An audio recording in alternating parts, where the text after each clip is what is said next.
బ్రహ్మవేత్త. బృహదారణ్యకంలో చాలా చాలా గొప్ప విషయాలు చెప్పబడ్డాయి. సామాన్యంగా కాదు, అద్భుతమైనటువంటి విషయాలు చెప్పబడ్డాయి.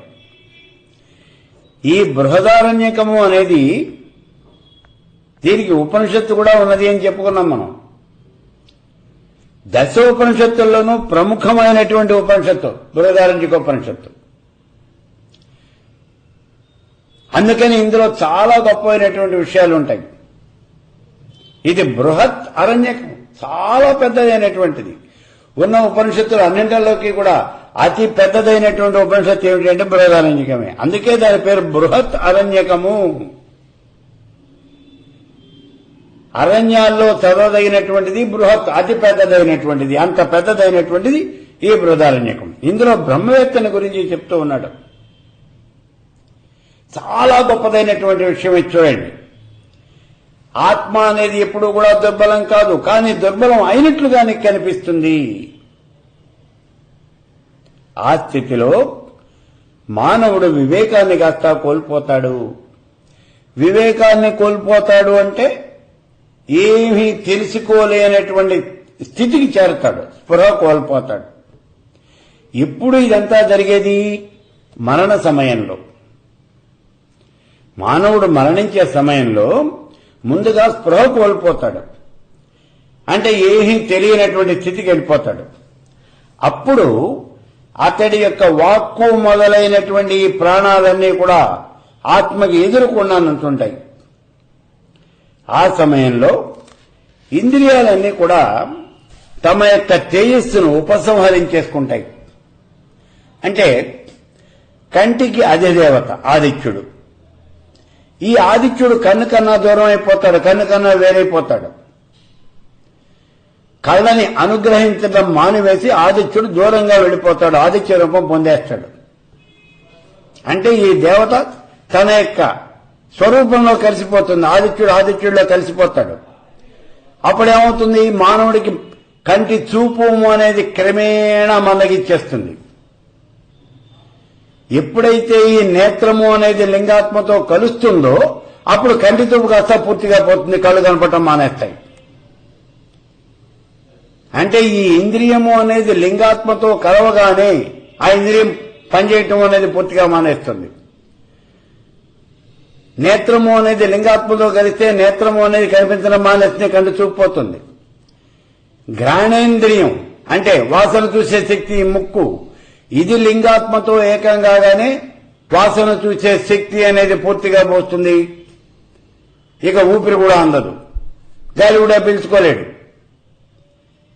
రసేంద్రియం, ఇది ఆత్మతో ఏకం కాగానే రుచి చూసే శక్తి అనేది పోతుంది, నాలుక పనిచేయటం మానేస్తుంది, గొంతు తడారిపోతుంది, ఇంకా మింగుడు పడదు. వాగింద్రియం ఆత్మతో ఏకం కాగానే మాట అనేది పడిపోతుంది, ఇంకా నోరు తెరిచినా మాట రాదు. మనం అనుకుంటూ ఉంటాం ఏదో చెప్పాలి అని అనుకుంటూ ఉన్నాడండి, కానీ చెప్పలేకపోతూ ఉన్నాడు. అటువంటి స్థితి వచ్చేస్తుంది. శ్రోత్రేంద్రియం ఆత్మతో ఏకం కాగానే చెవులు పనిచేయటం మానేస్తాయి, ఏమీ వినిపించదు. మనస్సు అనేది ఆత్మతో ఏకం కాగానే ఆలోచనా శక్తి అనేది పూర్తిగా నశించిపోతుంది. ఇంకా ఏ రకమైనటువంటి ఆలోచన కూడా ఉండదు. త్వగింద్రియం, ఇది ఆత్మతో ఏకం కాగానే స్పర్శ జ్ఞానము అనేది పూర్తిగా పోతుంది. మనం గిల్లినా గిచ్చినా పొడిచినా కూడా అతనికి ఏమీ తెలియదు. మనం చెప్తాం స్పర్శ కూడా తగ్గిపోయిందండి, ఏమీ తెలియటం లేదు. ఇక బుద్ధి కూడా ఆత్మతో ఏకమైపోతుంది. ఆఖరికి బుద్ధి ఎప్పుడైతే ఆత్మతో ఏకమైపోయిందో అతడికి ఏమీ తెలియదు. అతడు జీవించి ఉన్నటువంటి మృత కళేబరం అంతే. ఏ స్థితిలోనూ కూడా ఏమీ తెలియదు ఇప్పుడు అతనికి. అతని యొక్క ఇంద్రియాలన్నీ కూడా ఆత్మతో ఏకమైపోయినాయి. ఇప్పుడు ఈ జీవాత్మ శరీరం నుంచి బయటికి పోవడానికి మార్గము అనేది కనిపిస్తుంది. బయటికి వెళ్ళిపోవాలి. ఇప్పుడు ఎలా బయటికి వెళ్తుంది? ఇక్కడ బయటికి వెళ్ళడానికి ఉన్నవి రెండే మార్గాలు. ఒకటి ఇంద్రియాల ద్వారా వెళ్ళాలి. రెండవది బ్రహ్మరంధ్రం ద్వారా వెళ్ళాలి. బ్రహ్మరంధ్రం ద్వారా ఎందుకు వెళ్ళాలి అంటే ఈ జీవాత్మ మొట్టమొదటిగా బ్రహ్మరంధ్రం ద్వారానే మానవ శరీరంలో ప్రవేశించింది. మళ్లీ తన యొక్క స్వరూప స్థితి పొందాలి అంటే వచ్చిన దోమటే ఇది వెళ్లిపోవాలి. అందుకే బ్రహ్మరంధ్రం ద్వారానే బయటికి వెళ్ళాలి. ఈ రెండే ఉన్నటువంటి ఇక్కడ మార్గాలు. ఇంద్రియాల ద్వారా బయటికి వెళ్ళాలి అనంటే జ్ఞానేంద్రియాలు, కర్మేంద్రియాలు ఇవన్నీ కూడా నవరంధ్రాలతోనూ ముడిపడి ఉంటాయి. నవరంధ్రాల్లోనూ ఏదో ఒక రంధ్రం ద్వారా ఈ జీవాత్మ ప్రాణము అనేవి బయటికి వెళ్ళిపోవాలి. అలా వెళ్ళాలి అంటే ఇప్పుడు ఈ ప్రాణాలన్నీ కూడా హృదయస్థానంలో చేరతాయి. హృదయస్థానం నుంచి ఈ నాడులు నవరంధ్రాలను కలుపుతూ ఉంటాయి. కాబట్టి ఇప్పుడు మానవుడు చేసుకున్నటువంటి కర్మని అనుసరించి నీ ప్రాణాలు బయటికి పోవాలి అంటే వాటికి ఇష్టం వచ్చినట్టు అవి పోవు. ఇవన్నీ కూడా ఇలా వెళ్ళాలి అని ముందుగానే రాసిపెట్టి ఉంటుంది. ఎలా రాస్తారు అంటే నువ్వు చేసినటువంటి కర్మ ఫలితాన్ని బట్టి. నువ్వు కొనుక్కున్నటువంటి టికెట్ని బట్టే సినిమా హాల్లో నిన్ను కూర్చోబెడతారు. అలాగే ఇక్కడ కూడా నువ్వు చేసినటువంటి కర్మని అనుసరించే ఇవి బయలుదేరేటటువంటి మార్గం కూడా నిర్ణయించబడుతుంది. అంటే నువ్వు కొనుక్కున్నటువంటి టికెట్ ఎక్స్ప్రెస్ బస్సా, డీలక్స్ బస్సా, లగ్జరీనా, సూపర్ లగ్జరీనా, లేకపోతే స్లీపరా, ఏసీ కోచా, ఇవన్నీ కూడా నువ్వు కొనుక్కున్న టికెట్ని బట్టి నిర్ణయించబడతాయి. అలాగే నువ్వు చేసిన కర్మని బట్టి ఇవన్నీ కూడా నిర్ణయించబడతాయి. ఈ నాడులన్నీ కూడా ఏదో ఒక రంధ్రానికి అనుసంధానం చేయబడి ఉంటాయి. ఇప్పుడు మానవుడు చేసిన కర్మని అనుసరించి ఈ జీవి అనేది బయటికి వెళ్ళిపోతుంది. అయితే ఇక్కడ రెండు మార్గాలు ఉన్నాయి అని చెప్పాం. ఒకటేమో బ్రహ్మరంధ్రం గుండా, రెండోదేమో ఈ నవరంధ్రాల గుండా. ఇప్పుడు చూడండి, ఈ శిరస్సు ద్వారా గాని మిగిలినటువంటి నవరంధ్రాల ద్వారా గాని బయటికి వెళ్ళాలి. అలాగే బయటికి వెళ్తుంది. ఆ జీవాత్మతో పాటే ప్రాణం కూడా బయటికి వెళ్ళిపోతుంది. ఈ ప్రాణము అనేది శరీరం నుంచి బయటికి రాగానే ఇంద్రియాలన్నీ కూడా శక్తిహీనమైపోతాయి. ఇంద్రియాలు ఏవి కూడా ఇంకా అప్పటికే చచ్చుబడిపోయిన ఇంద్రియాలు పనిచేయడం మానేస్తున్నాయి. అప్పుడు పూర్తిగా హీనమైపోతాయి. ప్రాణము అనేది బయటికి వెళ్ళిపోయింది కాబట్టి ఇంద్రియాలు ఇంకా ఏమీ కూడా పనిచేయవు. అయితే అటువంటి స్థితిలో జీవుడు మంచి విజ్ఞానవంతుడిగా ఉంటాడు. విజ్ఞానంతో కూడినటువంటి ప్రదేశానికి పోతాడు.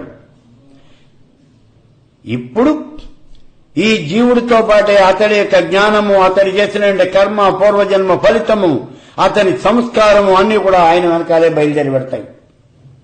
ఎందుకంటే ఈ శరీరంలో నుంచి వచ్చినటువంటి జీవుడు మళ్లీ పునర్జన్మ ఎత్తాలి. పునర్జన్మ ఎత్తాలి అంటే తాను గతంలో చేసుకున్నటువంటి కర్మల్ని అనుసరించే మళ్లీ దేహాన్ని పొందవలసి ఉంటుంది.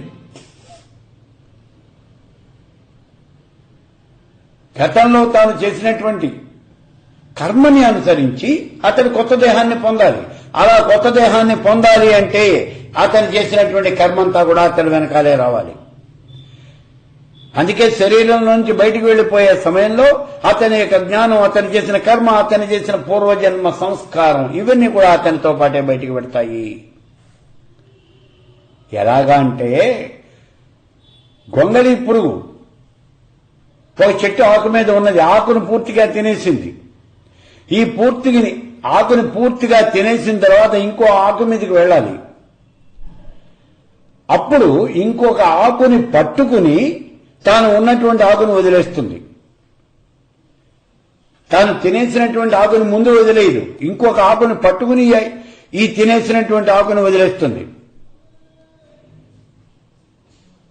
అలాగే మానవుడు కూడా, ఇక్కడ ఆత్మ కూడా తాను ఉన్నటువంటి శరీరాన్ని చంపేసి వేరొక శరీరాన్ని ఆశ్రయంగా పొందుతాడు. ఈ ఆత్మ ఈ శరీరాన్ని వదిలిపెట్టి ఇంకో శరీరాన్ని పొందుతుంది. మన చేతికి ఉన్నటువంటి బంగారు కంకణాన్ని కరిగించి ఇంకో కొత్త కంకణం తయారు చేయించుకున్నాం, లేకపోతే ఒక కొత్త హారాన్ని తయారు చేయించుకున్నాం. అలాగే ప్రస్తుతం ఉన్నటువంటి ఈ శరీరాన్ని పూర్తిగా పాడు చేసి ఈ శరీరాన్ని నిర్జీవంగా చేసేసింది, అయిపోయింది. ఇదెందుకు పనికిరాదు. ఇంకా ఇప్పుడు కొత్త శరీరాన్ని ధరించబోతూ ఉన్నది. కొత్త శరీరాన్ని ధరించడం కోసం తాను చేసినటువంటి కర్మఫలం ఆధారంగా గంధర్వలోకం, దేవలోకం, బ్రహ్మలోకం ఈ లోకాలు పొందటానికి అని ఈ ఆత్మ కొత్త శరీరాన్ని తయారు చేసుకుంటుంది. ఇప్పుడు ఈ జీవి మళ్లీ ఏ జన్మ ఎత్తుతాడు, ఆ జన్మలో అతడి యొక్క శరీరము అనేది, అతని యొక్క దేహము అనేది ఎలా ఉంటుంది అనేది అతడు చేసినటువంటి కర్మల మీద ఆధారపడి ఉంటుంది. ఉత్తమమైనటువంటి కర్మలు చేసినటువంటి వాళ్ళు ఉత్తమ జన్మలే ఎత్తుతారు. ఈ విషయాన్ని గతంలో మనం చాలాసార్లు చెప్పుకున్నాం. పాపకర్మలు చేసినటువంటి వాళ్ళు పశువులు, పక్షులు, కుక్కలు, పిల్లులు చివరికి పిశాచాలుగా కూడా జీవిస్తారు.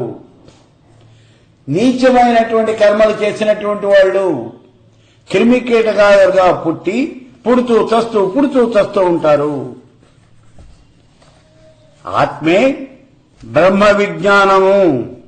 ఈ బ్రహ్మము అనేది మనోమయం, ప్రాణమయం, చక్షుర్మయం, శ్రోత్రమయం, పృథ్వీమయము. ఇది జలమయం, వాయుమయం, ఆకాశమయము, తేజోమయము, ధర్మమయము, అధర్మమయము, క్రోధమయం, అక్రోధమయము, అన్ని అదే అయి ఉన్నది. ఈ విధంగా సృష్టిలో కల్పించేటటువంటి ప్రతి వస్తువు కూడా బ్రహ్మమయమే. ఆత్మపురుషుడు దేనితో తాదాత్మ్యం చెందితే దానిలాగానే కనిపిస్తాడు. ఈ ఆత్మపురుషుడు ఒకవేళ పుణ్యకర్మలతో తాదాత్మ్యం చెందాడు అనుకోండి, అప్పుడు పుణ్యపురుషుడిలాగా మనకు కనిపిస్తాడు. ఒకవేళ పాప కర్మలతో గనక తాదాత్మ్యం చెందినట్లయితే పాపిలాగా కనిపిస్తాడు.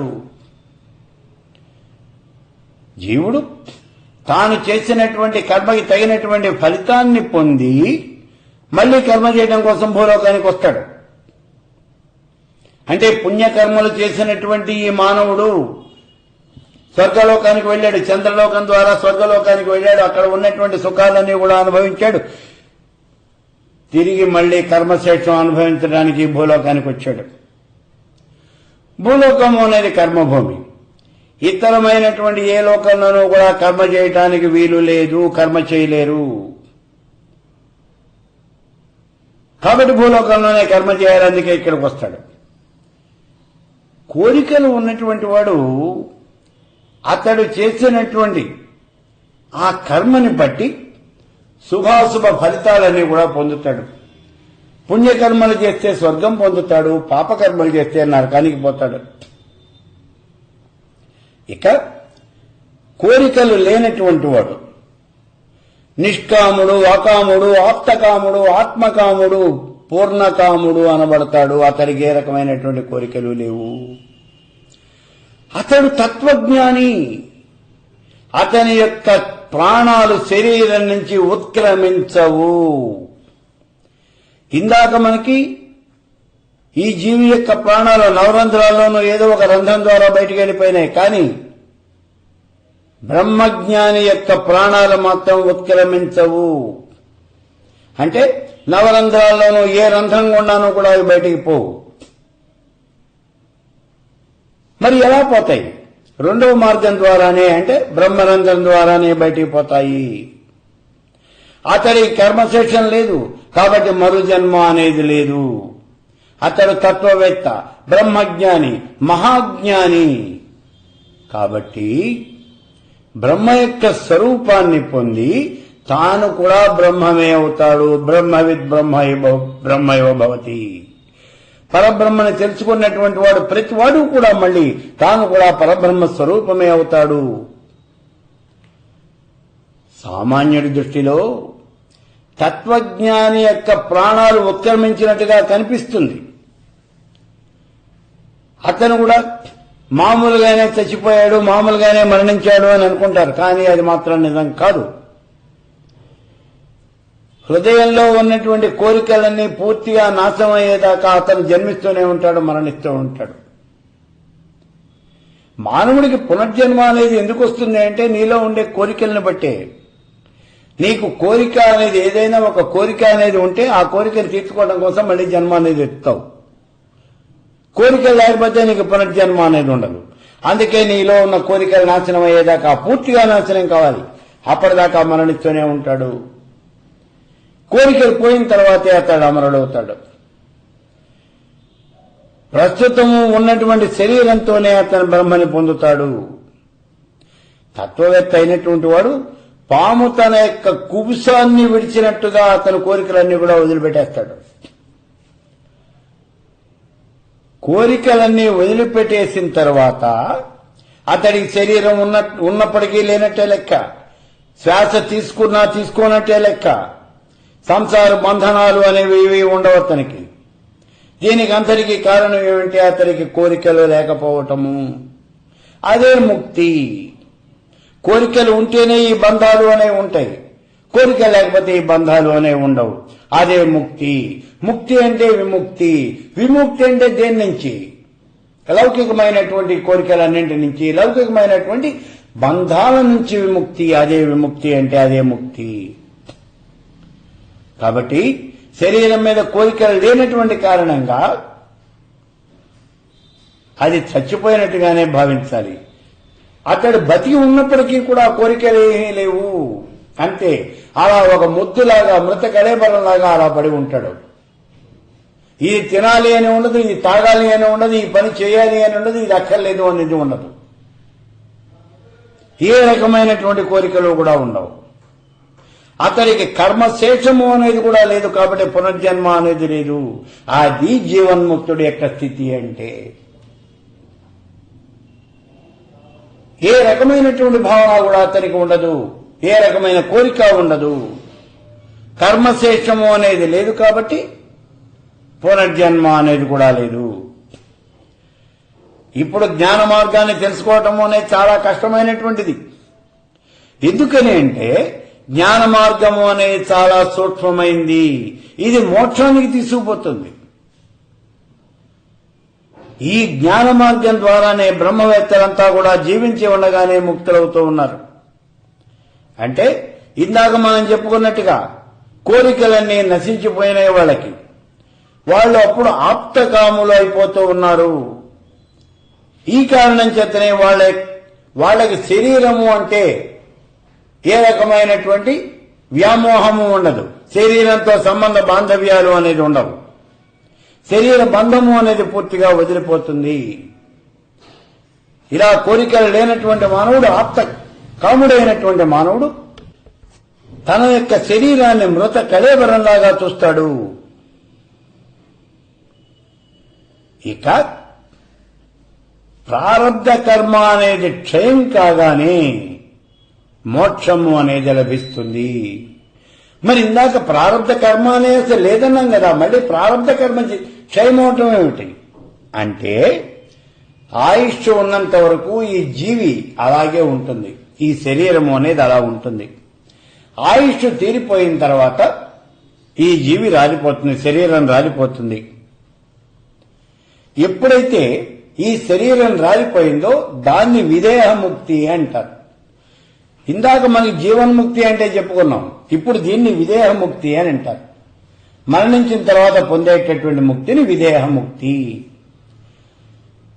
ఇప్పుడు ఈ శరీరము అనేది పడిపోగానే, మరణం సంభవించగానే అతనికి విదేహముక్తి అనేది లభిస్తుంది. ఇటువంటి వాడికి పునర్జన్మ అనేది ఉండదు. ఇక్కడ ఒక్క విషయం చూడండి, కర్మని ఉపాసన చేసే వాళ్ళంతా కూడా అంధకారంలో ప్రవేశిస్తారు అని చెప్తూ ఉన్నాడు. అలాగే త్రైవిద్యను ఉపాసించేటటువంటి వాళ్ళు, వేద విహితమైనటువంటి కర్మలు చేసేవాళ్ళు, వాళ్ళంతా కూడా అంధకారంలో పడిపోతారు.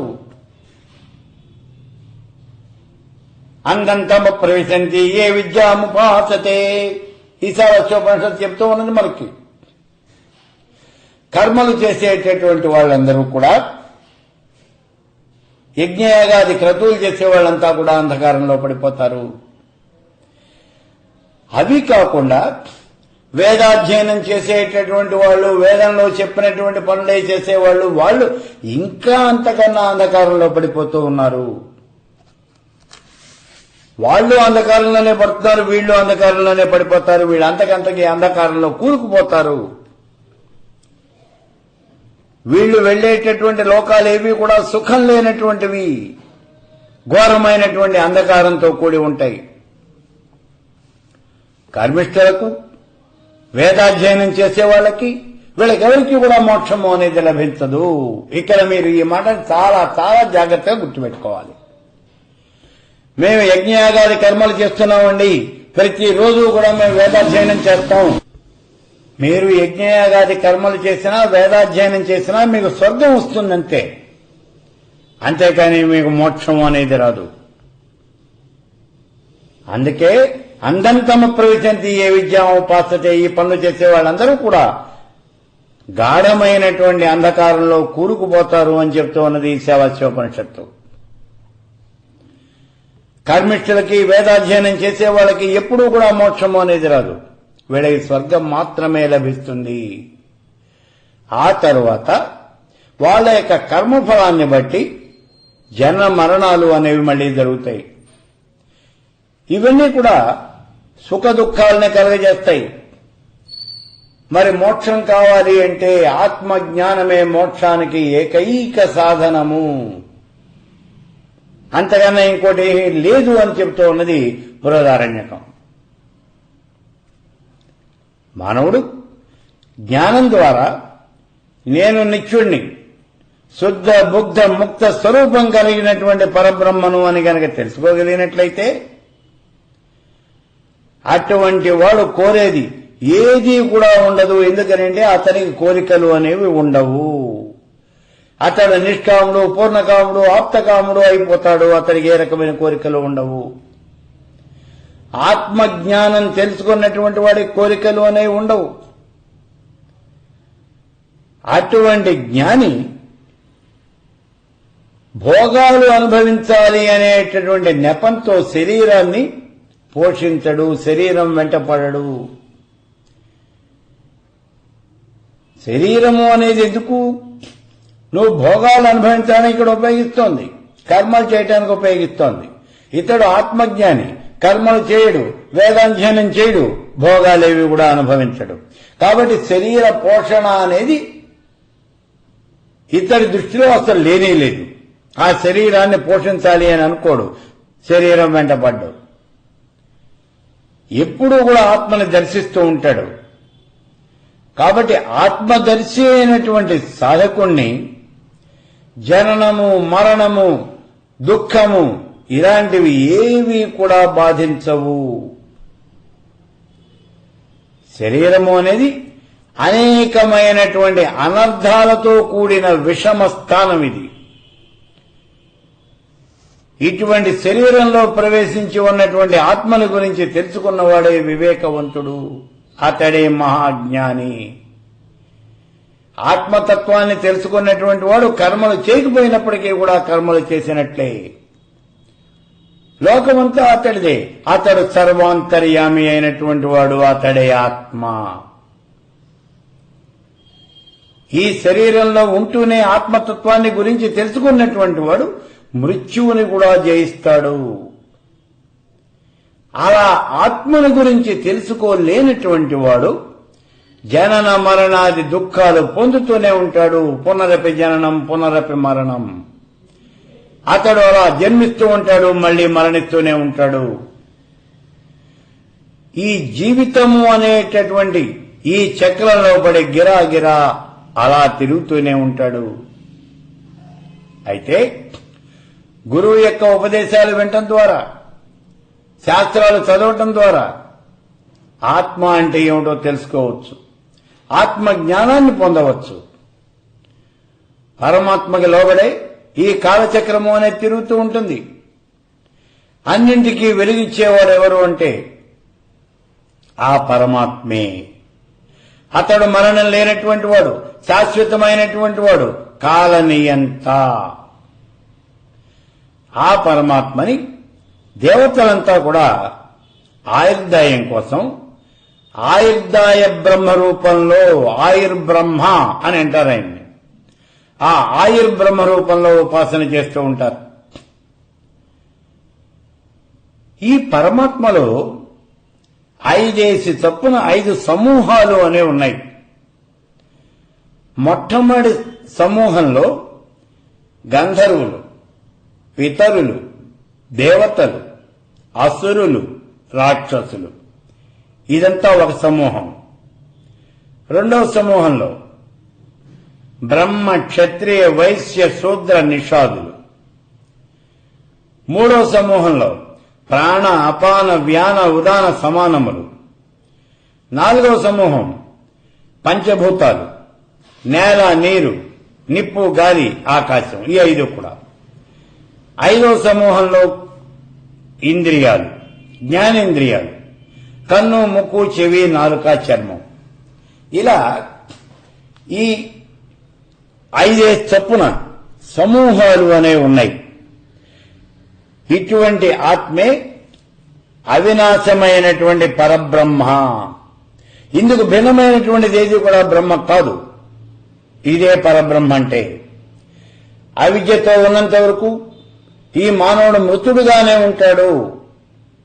అవిద్య అనేది వదిలిపోయి అజ్ఞానము అనేది తొలగిపోవాలి.